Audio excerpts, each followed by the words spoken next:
রাসূল আপনি যখন বলেছেন গ্রহণ করে নিয়েছেন আমার উম্মত, সঙ্গে সঙ্গে আমি আল্লাহ অর্ডার দিয়ে দিলাম, যাকে যাকে আপনার উম্মত মনে হয় তাকে ধরে ধরে আপনি জান্নাতের মধ্যে পাঠাইয়া দেন।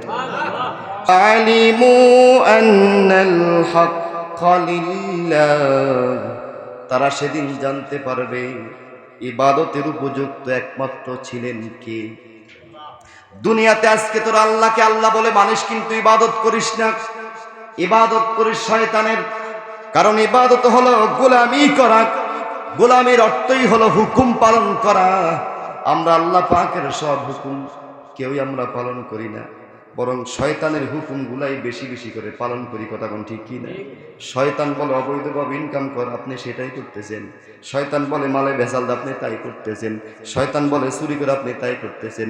শয়তান বলে 2 নম্বরই করে, সিটারি করে, বদমাশি করে, আপনি তাই করতেছেন। কথা কোন ঠিক কি না?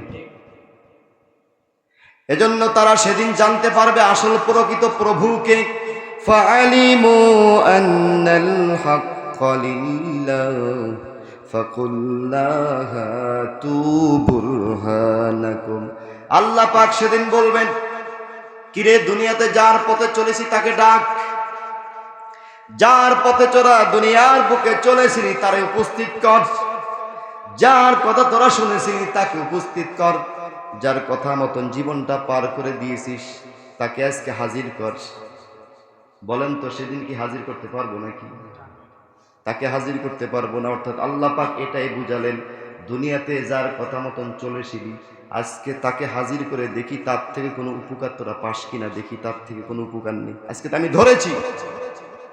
ফালিমু আন্নাল হাক্কা লিল্লাহ, সেদিন তারা সঠিকটা জানতে পারবে আসলে প্রভু তো একজনই ছিল রে, হুকুম তো একজনেরই পালন করা দরকার ছিল রে, হুকুম তো তারই পালন করা দরকার ছিল রে। এই আফসোস তারা করবে। ওয়াদাল্লা আনহুম মা কানু ইফতারুন, এবং তারা যাদেরকে হাজির করতে চেষ্টা করবে, যেই লিডারের কথা মতন মানুষ খুন করেছো, যেই লিডারের কথা মতন তুমি জীবনযাপন অতিবাহিত করেছো, এই লিডার 2 ধরনের হতে পারে। মানুষের মধ্য থেকেও হতে পারে, আবার জিনদের মধ্য থেকেও হতে পারে। জিনদের মধ্য থেকে যিনি হবেন তার নাম কি? মিস্টার ইবলিস। আর মানুষের মধ্য থেকে কি? আপনার গুরুজন, আপনার লিডার, আপনার মাথা, আপনার ডান হাত, আপনার হুকুমদাতা, তিনি হবেন মানুষের মধ্য থেকে। এই 2 জনকে আল্লাহ পাক বলবেন হাজির কর। ওয়াদাল্লা আনহুম মা কানু ইফতারুন, তখন ওই লোকগুলি অপরাধীরা বলবে, মাথা নিচু করে থাকবে, আর তারা চিন্তা করবে, মাথা দিয়ে এইভাবে নাড়াচাড়া দিয়ে বলবে, আজকে কেউই তো আমার পাশে নাই, কেউ তো আমার পাশে নেই। না আছে শয়তান, না আছে মানুষ, না আছে কোনো লিডার, না আছে কোনো নেতা, না আছে আমার কোনো ভণ্ড পীর, না আছে আমার কোনো গুরুজন। দুনিয়াতে তার দেখানো পথেই চলেছি, তারা দেখানো পথেই ব্যবসা বাণিজ্য করেছি। আমি তো বুঝি না, আমাকে বলেছে এইভাবে এইভাবে কর, এগুলি এগুলি ভেজালের মধ্যে মিশা, এগুলি এগুলি কেমিক্যাল দে, বেশি বেচতে পারবি, এরকম হুকুমদাতা আছে না নাই?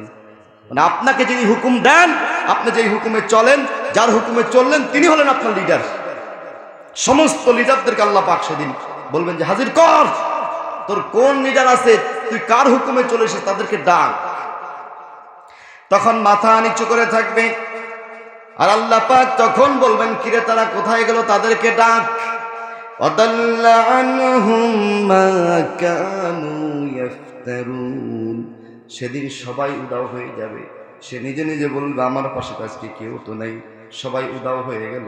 কারে তো আমি সঙ্গী হিসাবে পেলাম না, কাউকে তো আপনজন হিসাবে পেলাম না। এই দিকে আপনার জন্য সাক্ষী দেওয়ার জন্য উপস্থিত হয়ে আছেন মুহাম্মদুর রাসূলুল্লাহ।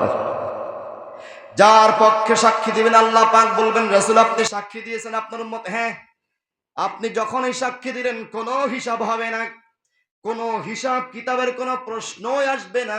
আমার রাসূল আপনি যখন বলেছেন গ্রহণ করে নিয়েছেন আমার উম্মত, সঙ্গে সঙ্গে আমি আল্লাহ অর্ডার দিয়ে দিলাম, যাকে যাকে আপনার উম্মত মনে হয় তাকে ধরে ধরে আপনি জান্নাতের মধ্যে পাঠাইয়া দেন।